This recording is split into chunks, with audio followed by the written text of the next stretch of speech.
आपने खड़े किए, घोटाले का जो आरोप लगाया था 1100 करोड़ रुपए का, आपने तथ्य दिए अंदर, अब सरकार कह रही है 100 करोड़ का घोटाला है, किस तरह से देख रहे हैं इसको? मुझे लगता है कि जिस प्रकार से मुख्यमंत्री जी ने आज अपनी गलती को सुधारने का प्रयत्न किया है, मेरा इस बात के लिए मीडिया के सब साथियों से भी विनम्र आग्रह है। हमारा मीडिया के प्रति बहुत बड़ा सम्मान है, लेकिन जो फैक्ट्स आपको ऐसे लगते हैं कि वेरीफाई करने लायक हैं, तो उनको छापने से पहले वेरीफाई करना चाहिए। मेरा विनम्र निवेदन है आप लोगों के सामने। मैं आज बात कह रहा हूं, मुझे पीड़ा के साथ कह रहा हूं और जिम्मेवारी के साथ कह रहा हूं।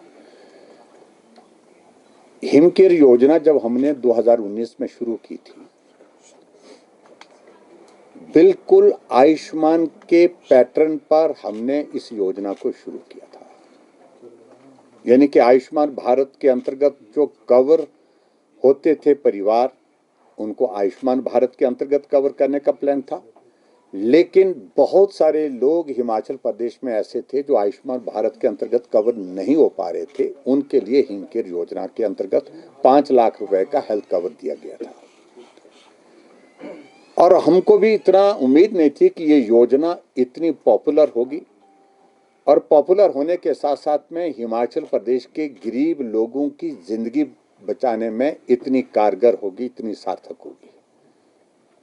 बहुत बड़ा रजिस्ट्रेशन का दौर शुरू होने के बाद बहुत बड़ी संख्या में जो लोग, गरीब लोग जो अपना इलाज नहीं कर पाते थे, जमीन गिरवी रख करके इलाज करते थे, लोगों से, रिश्तेदारों से उधार लेकर के अपनी जिंदगी को, उस दर्द को कम करने के लिए, इलाज करने के लिए हॉस्पिटल जाते थे विवश होकर के, उनको हिमकेयर के अंतर्गत लाने के बाद बहुत बड़ी मदद मिली। और मैं इस बात को आपके सामने अंदर भी, मैंने आज माननीय सदन के अंदर भी कहा कि जब इस योजना को हमने आगे बढ़ते देखा, चीफ मिनिस्टर काउंसिल की मीटिंग में भी मुझे पूरे देश के मुख्यमंत्री के सामने हिमकेयर पर अपना व्यू पॉइंट रखने का मौका मिला, जहां मैंने अपनी बात कही, जिसमें बहुत सारे राज्यों ने हिमकेयर के आधार पर, इस पैटर्न पर अपने अपने राज्यों में योजना चलाई स्वास्थ्य के डिपार्टमेंट में।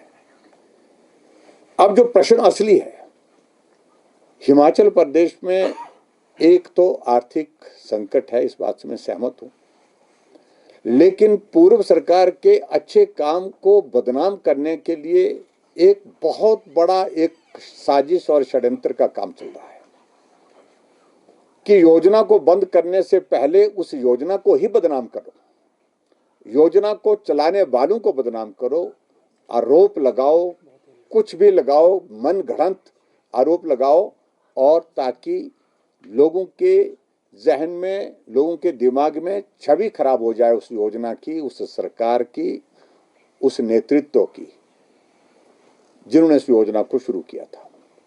हिमकेयर के साथ वही हुआ। और हिमकेयर ही नहीं, हिमाचल प्रदेश में दर्जनों योजनाएं हिमाचल प्रदेश में जो भारतीय जनता पार्टी की सरकार के दौरान चली थी, हजारों नहीं लाखों लोगों को उनका लाभ मिला। एक एक करके उन योजनाओं को बंद किया। और सबसे बड़ी योजना हिमकेयर, जिस पर उनको लग रहा था कि बंद किया जाए, ना किया जाए, बार बार मुख्यमंत्री ने सदन के अंदर बार बार कहा है कि हिमकेयर को बंद नहीं करेंगे क्योंकि इसका इंपैक्ट बहुत मैसिव होगा। लेकिन अचानक अब 3 दिन पहले कहा कि हम हिमाचल प्रदेश में हिमकेयर को बंद करेंगे और हिमाचल प्रदेश में हेल्थ इंश्योरेंस की कोई नई योजना शुरू करेंगे। और हिमकेयर को बंद करने का कारण ये बताया कि इसमें 1100, पहले कहा 100 करोड़ का घोटाला, फिर उसके बाद अगली बार खड़े होकर के कहा कि 1100 करोड़ रुपए का घोटाला हुआ है। अब आंकड़े आपके सामने आज मैंने सदन के अंदर भी प्रस्तुत किए हैं। लगभग 4 लाख लोगों का इलाज हिमकेयर के माध्यम से हुआ और 441 करोड़ रुपए खर्च उस पर हुआ। लगभग 11,000 एक मरीज के इलाज पर खर्च हुआ है, एवरेज के हिसाब से मैं कहूँ। और जो वर्तमान सरकार, जिनका 3.5 साल का कार्यकाल अभी पूरा होने को है, सुखू जी की सरकार यानी कि कांग्रेस की सरकार में 7 लाख से ज्यादा 7,07,000 लोगों का जो है उसमें लाभार्थी यानी कि उनका इलाज हुआ और उसमें खर्च होने की बात कही 972 करोड़ रुपए खर्च होने की बात उसमें कही गई है उसमें। और प्रति व्यक्ति जो है खर्चा जो है जितना हमारे समय में हुआ उससे भी ज्यादा खर्चा हुआ, लगभग 14,000 के करीब जो है एक व्यक्ति पर एक पेशेंट पर खर्च हुआ।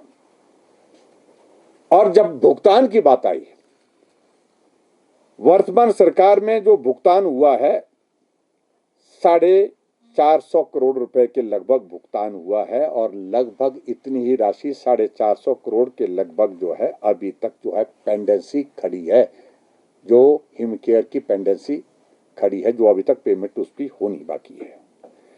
अब आप अंदाजा लगाइए, हमारी सरकार के अंतर्गत तो है उनने जवाब जो दिया हुआ 441 करोड़ रुपए खर्च हुआ और उसमें भी कह रहे हैं कि लगभग थोड़ा पैसा अभी तक जो है पेंडेंसी के रूप में रहा, लेकिन 441 करोड़ रुपए खर्च हुआ तो 1100 करोड़ रुपए का घोटाला कैसे हुआ?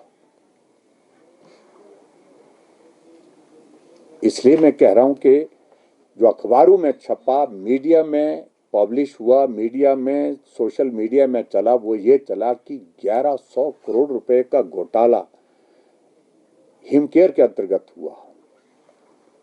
मैं समझता हूं कि बहुत ही दुर्भाग्यपूर्ण, मीडिया में इस प्रकार से ये तथ्य इस प्रकार से नहीं जाने चाहिए थे।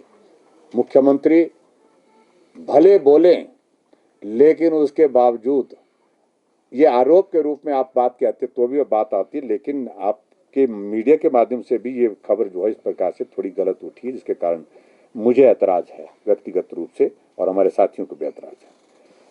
अब आप अंदाजा लगाइए, हिमकेयर की जो मीटिंग हुई इस सारे इसको लेकर जो फाइनेंस सेक्रेटरी की अध्यक्षता में, जिसमें ये उन्होंने एसेस किया कि लगभग 200 करोड़ जो है लगभग प्रति वर्ष खर्चा हिमकेयर पर हो रहा है और 200 करोड़ रुपए खर्च हो रहा है, तो उसी कारण से जो है हमारा खर्चा जो है लगभग जो है वो 450 करोड़ यानी कि 441 करोड़ रुपए खर्च हुआ जब हमने स्कीम को शुरू करने, क्योंकि बीच में कोविड का दौर रहा। कोविड में हॉस्पिटल बहुत ज्यादा लंबे समय तक बंद भी रहे जिसके कारण जो हॉस्पिटल में जो है पेशेंट की स्ट्रेंथ जो है वो कम हुई, उसके कारण थोड़ा कम भी आया होगा, लेकिन कुल मिलाकर के 200 का एवरेज लगाया था एक फाइनेंशियल ईयर में।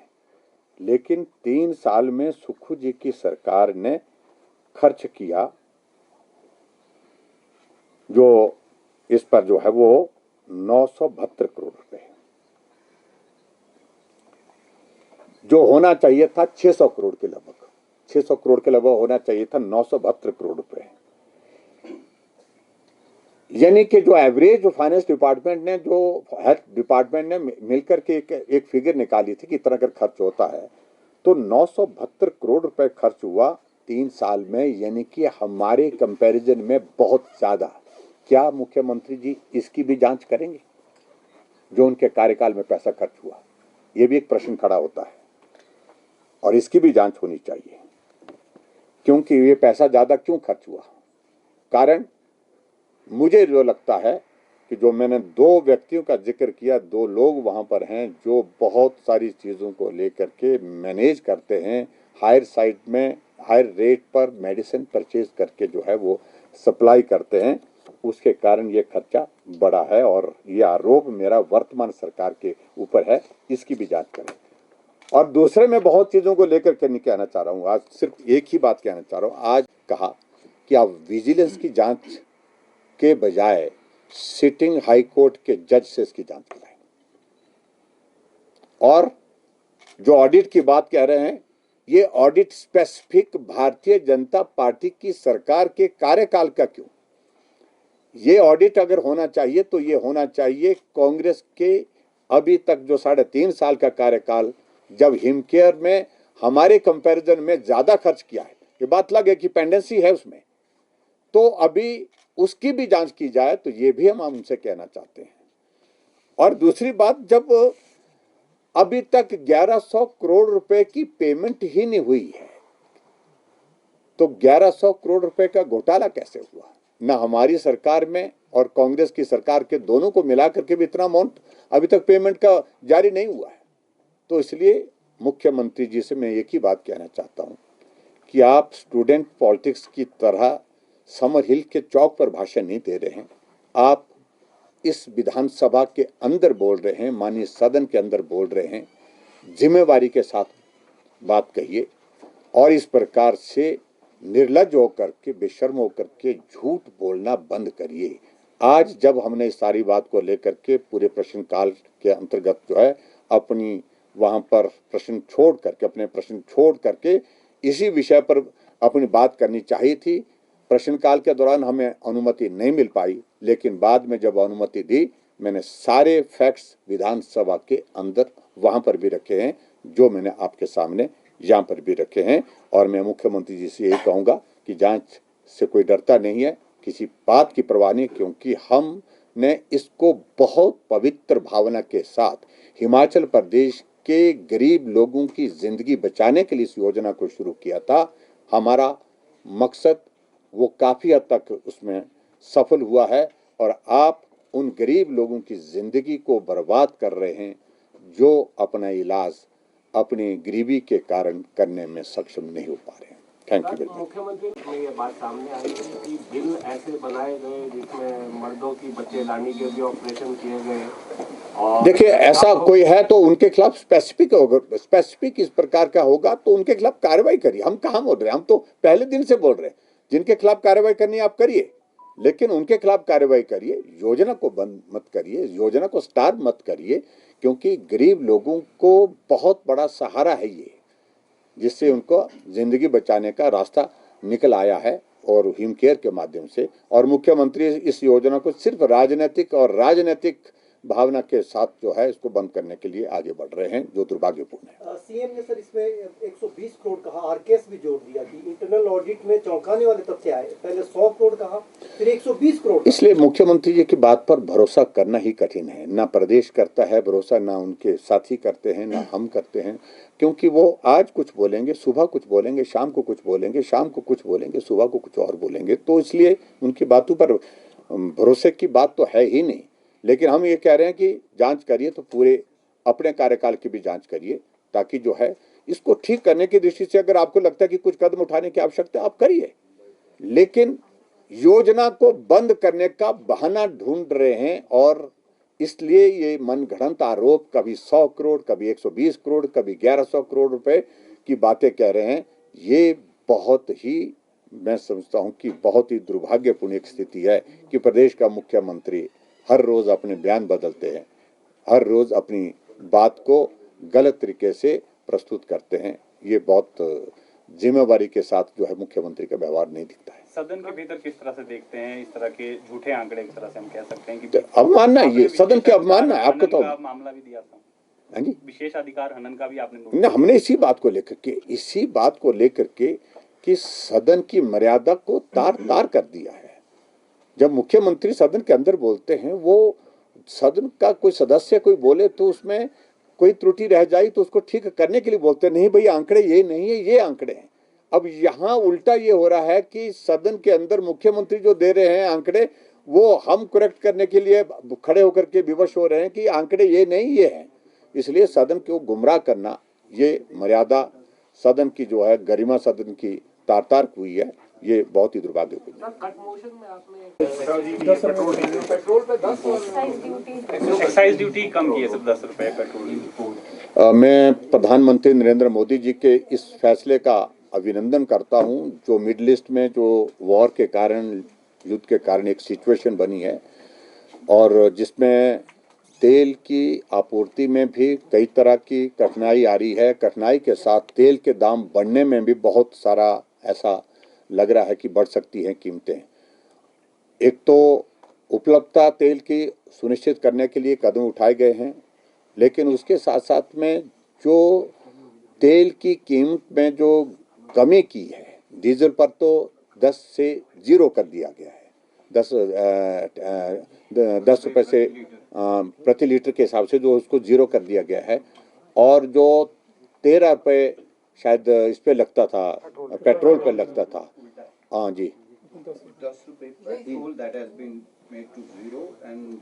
10 रुपए पेट्रोल पर जीरो किया है। 10 रुपए जो पेट्रोल पर लगता था वो जीरो हुआ है। 13 से 10 10 से 0 हुआ, एग्जैक्टली वही मैं बोल रहा था, जो मैं शुरू में बोल रहा था वही। मेरा पक्ष ठीक था भाई, मैं सही बोल रहा था। तो बिल्कुल वही बात मैं कह रहा हूँ, 10 से 0 डीजल पर किया है और 13 से 3 जो है वो पेट्रोल पर किया है। इस बात को इस तरह से लिया जाओ। मैं प्रधानमंत्री जी के इस फैसले का अभिनंदन करता हूँ, स्वागत करता हूँ और उनका धन्यवाद करता हूँ।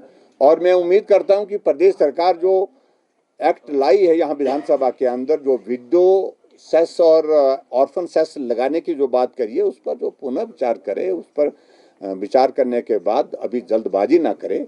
और हिमाचल प्रदेश के अगर यहाँ पर डीजल और पेट्रोल की कीमतें बढ़ती है तो उसका इम्पैक्ट पूरे प्रदेश के लोगों के ऊपर आता है, गरीब लोगों के ऊपर भी आता है, कोई अछूता नहीं रह जाता है। ये मैं कहना चाहता हूँ और प्रधानमंत्री जी के इस फैसले का अभिनंदन करते हुए उनका आभार व्यक्त करता हूँ। Thank you. तो कानून व्यवस्था के बारे में मैंने मैं तो थोड़े से समय में जो बातें मैं कह सकता हूँ, तो आप देखिए कि नशे का प्रचलन किस हद तक पहुंचा।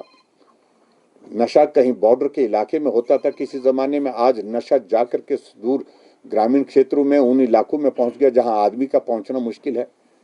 एसटीएफ जो है कॉन्स्टिट्यूट प्रदेश सरकार ने की है। एसटीएफ के जो कर्मचारी, पुलिस के ही कर्मचारी जो सरकार ने बनाई है नशे को रोकने के लिए, वो नशे के उस धंधे में संलिप्त पाए जाते हैं, उनके खिलाफ कार्रवाई करते हैं। तो इससे बड़ा और क्या संदेश। गोलियां चल रही हैं, लोगों की जिंदगी जा रही है, नौजवान चिट्टा का सेवन करने के बाद चौक चौराहे पर मर रहे हैं, लोगों को, बच्चों को किडनैप किया जा रहा है, आत्महत्याएं बढ़ रही हैं। तो इस तरह की घटनाएं बढ़ने के बाद जो है कानून व्यवस्था इस देवभूमि में, हिमाचल प्रदेश में हम सब के लिए चिंता का विषय बन गया।